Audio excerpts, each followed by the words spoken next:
So, guten Tag, liebe Freunde. Noch einmal herzlich willkommen zu dem Sprachprogramm von Diesel's Academy. I welcome you all again to the German language program conducted by the Diesel's Academy. So, after the session of zweiteilige Konnektoren, now we are going to pass on to the Prepositionen, prepositions. You must have come across prepositions which are used only with accusative, prepositions which are used only with dative, prepositions which are used with accusative as well as dative, which is known as Wechselprepositionen. And now this is the final category, Prepositionen mit Genitiv, prepositions with genitive. Now let's try to gain some insight to the word Preposition. A preposition is a word which stands in front of a noun. That means in front of. Position. So a word which stands in front of a pronoun or a noun. Such a word is known as a preposition, or in German it is known as Preposition. And what is genitive?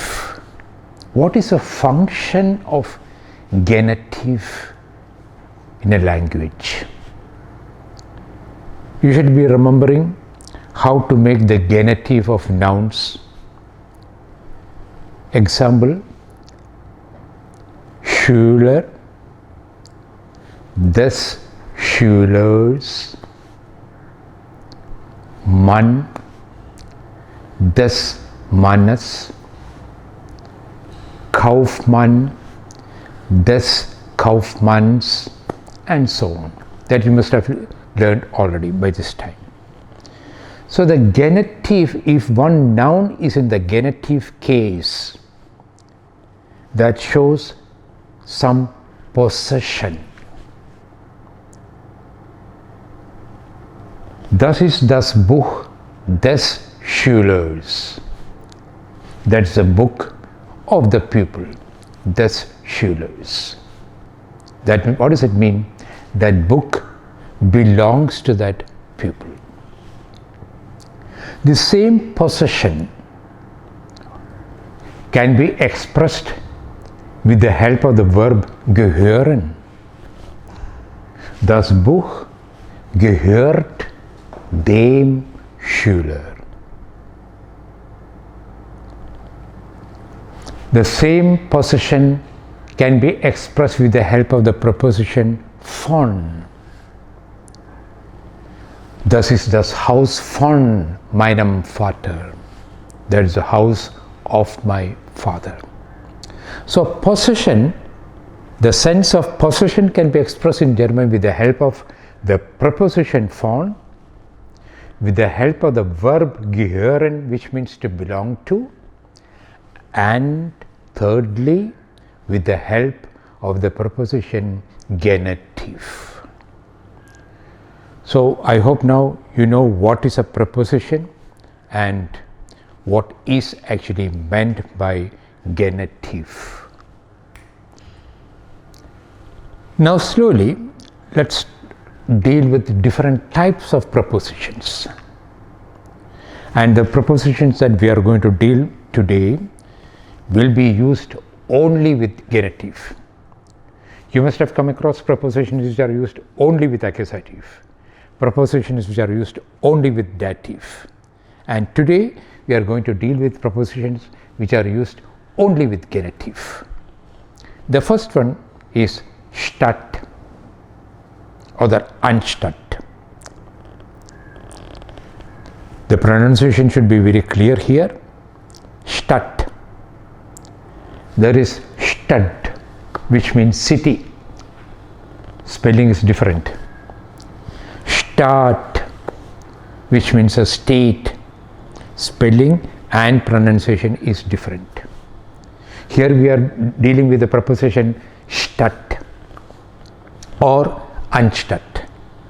Meaning is the same, instead of. Look at the Beispielsatz. Mein Vater hat statt des Geldes nur einen Brief geschickt. I wrote to my father requesting him for some money, but statt des Geldes, instead of the money, schickte mir nur einen Brief. He sent me only a letter. Mein Vater hat statt des Geldes nur einen Brief geschickt. That is statt. The second preposition is Trotz, means in spite of. The same thing will come later in a Nebensatz or in a Hauptsatz as trotzdem. Both are very, very connected. But now, since we are dealing with only with prepositions, we are concentrating only on Trotz. Beispielsatz: arbeitet trotz des Feiertags. He is working in spite of the holiday. Heute ist Feiertag. Today is a holiday. Aber arbeitet. Combining both these two things, we have to use the genitive preposition trotz. Also, we have the sentence: arbeitet trotz des Feiertages.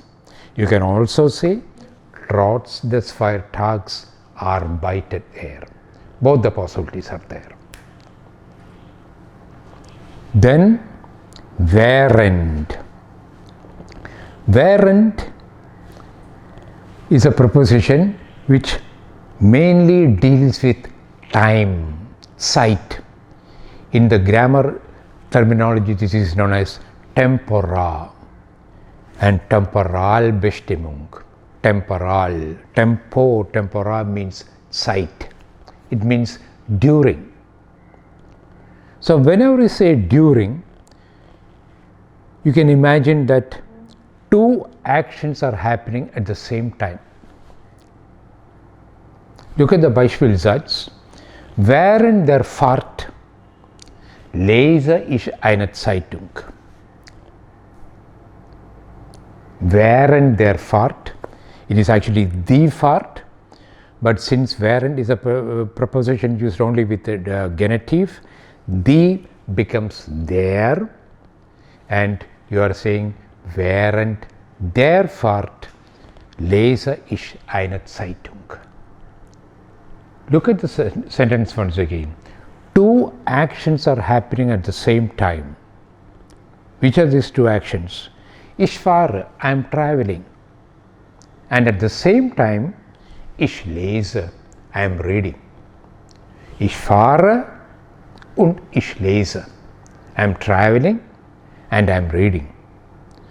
Same time, that all these two actions are at the same time.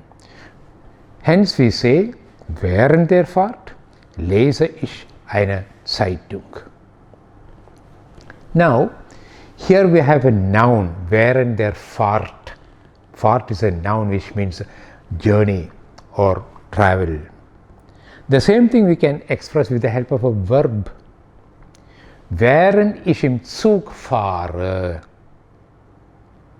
lese ich ein Buch.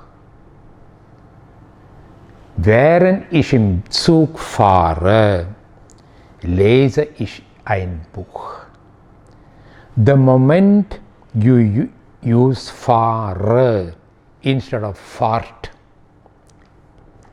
two sentences are emerging. In the first sentence, it was only one sentence. There was das war ein Hauptsatz. Während der Fahrt lese ich eine Zeitung. There were no Hauptsätze and Nebensätze. But in the second sentence, Während ich im Zug fahre, lese ich eine Zeitung. Während ich im Zug fahre, it becomes a Nebensatz. Verb is at the end. There is a comma. You begin the Hauptsatz with the verb. Lese ich eine Zeitung. So this thing you have to be careful. When you use a noun, it is a Hauptsatz. When you use a verb, it is a Hauptsatz and a Nebensatz. The next preposition is Wegen, means because of. In grammar terminology, this is known as causal. A causal preposition always shows you a reason why it's like that. Look at the sentence. Wegen des Examens kann heute nicht ins Kino gehen.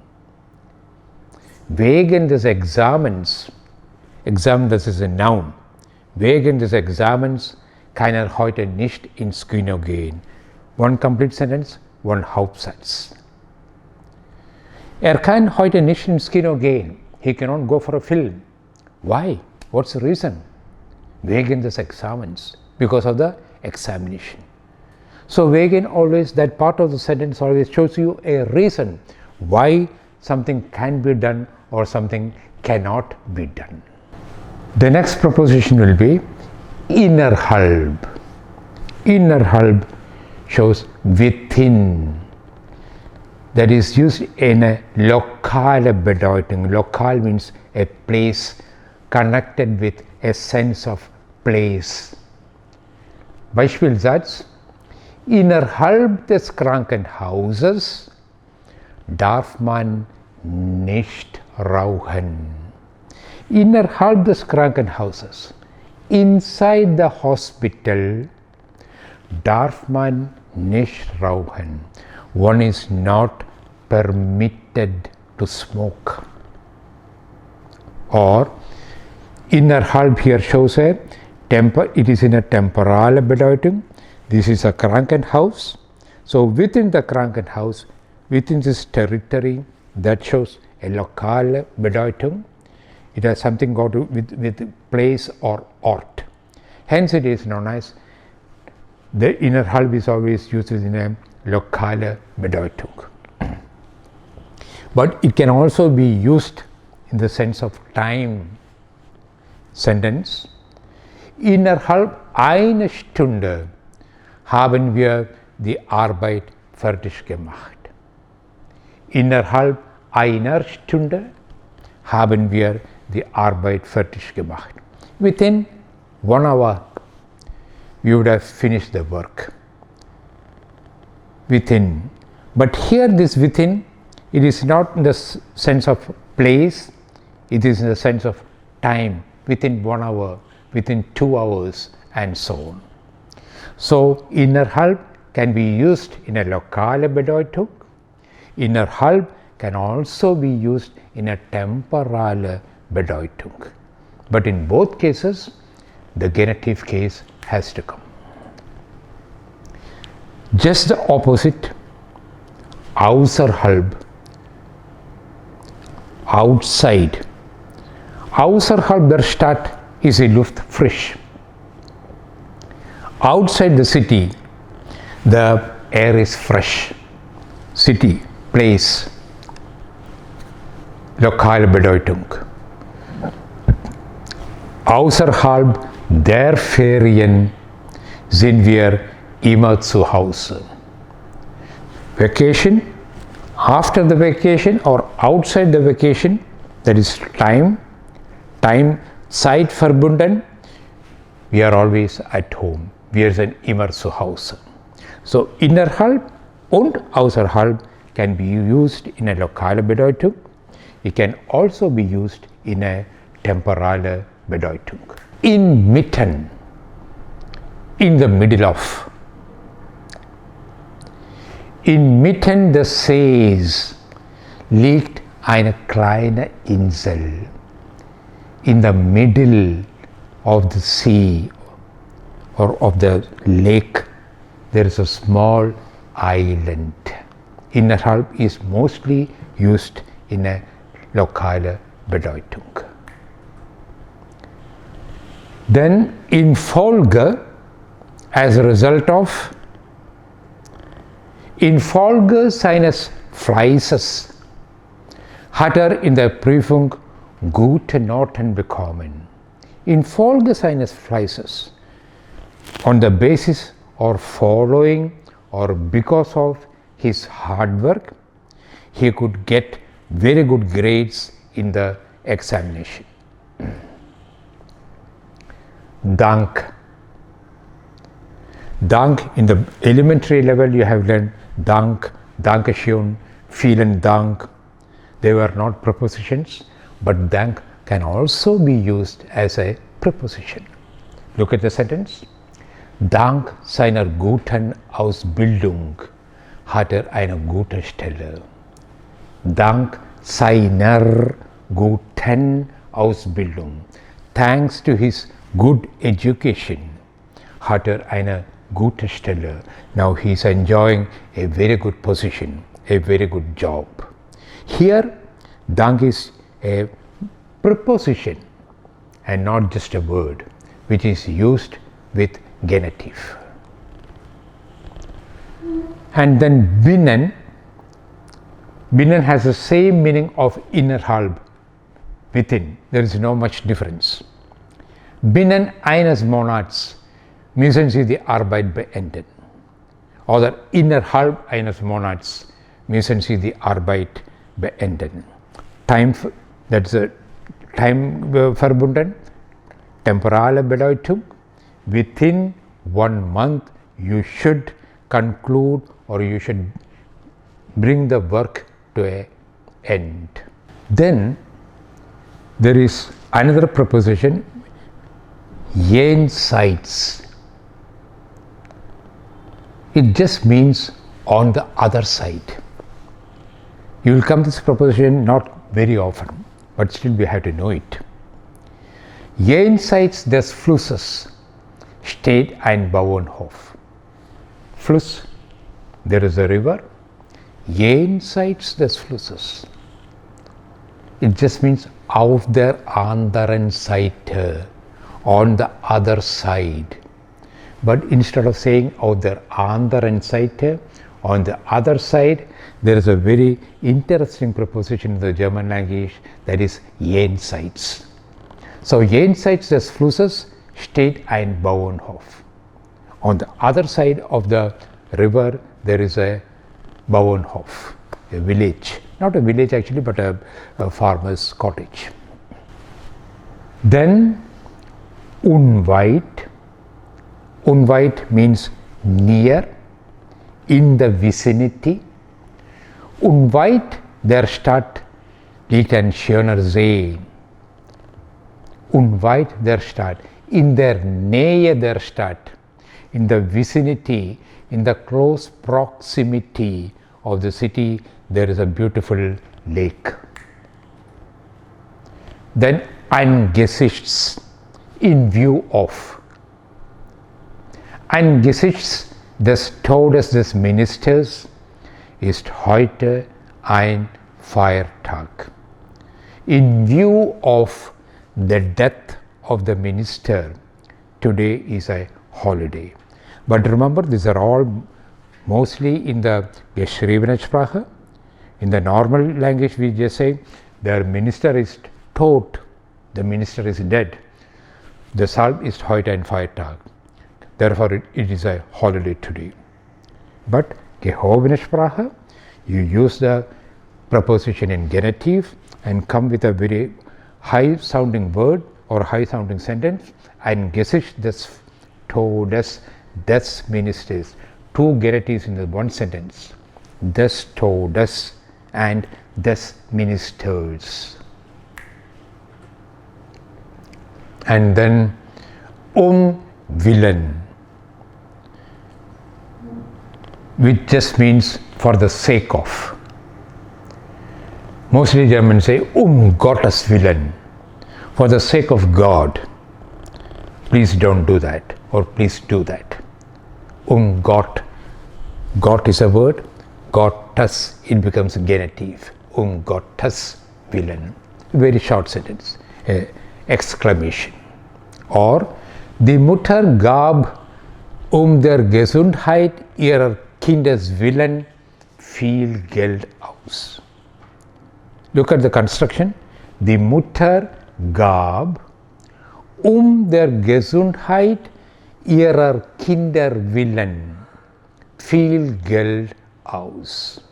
The mother spent lot of money for the sake of the health of her children. Here also two genitives. Der Gesundheit. Then der or ihrer Kinder. So whenever you have two genitives in a sentence, it is a little complicated.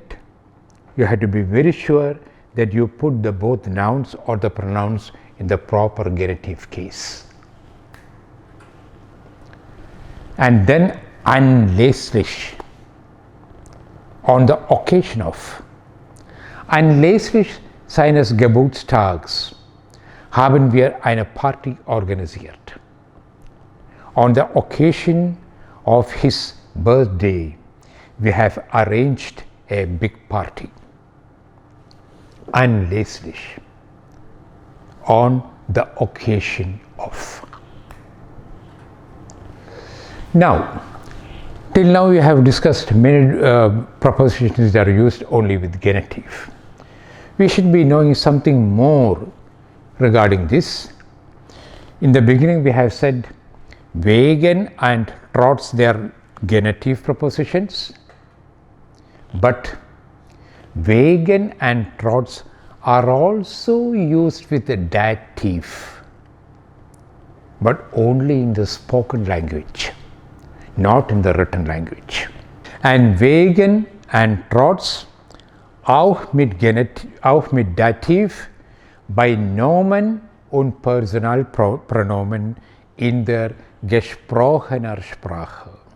That means in the spoken language you can use Wegen and Trotz when it is combined with nouns and pronouns. The sentences will make it clear to you. Ich habe wegen dir den Bus verpasst. Because of you, I have missed the bus. Wegen dir. Dir is a personal pronoun which is now used in the dative case. That's why we said in the spoken German, Wegen can be used with the dative also. Another sentence. Das Fest war trotz dem schlechten Wetter cool. Das Fest war trotz dem schlechten Wetter cool. The festival, it went on very fine in spite of the bad weather. Usually it should have been trotz des schlechten Wetters. Spoken German, you can avoid genitive. Instead of that you can use dative. Das Fest went cool. Cool, the word Germans use cool in a very cool way. That means it just means without any problem, reibungslos, without any friction. And similarly, wegen dir kommen wir zu spät. Wir kommen zu spät. We are coming late. That's not our mistake. Wegen dir, because of you. So in all such cases, you have to remember that Wegen and Trotz, these are the two prepositions which can be used in dative also, but only in the spoken German. The moment you come to the level of the written German, this is not permitted. You have to use Wegen and Trotz only in the genitive case. So that is all regarding the prepositions of the genitive. Thank you. Wir schauen and bis zum nächsten Mal.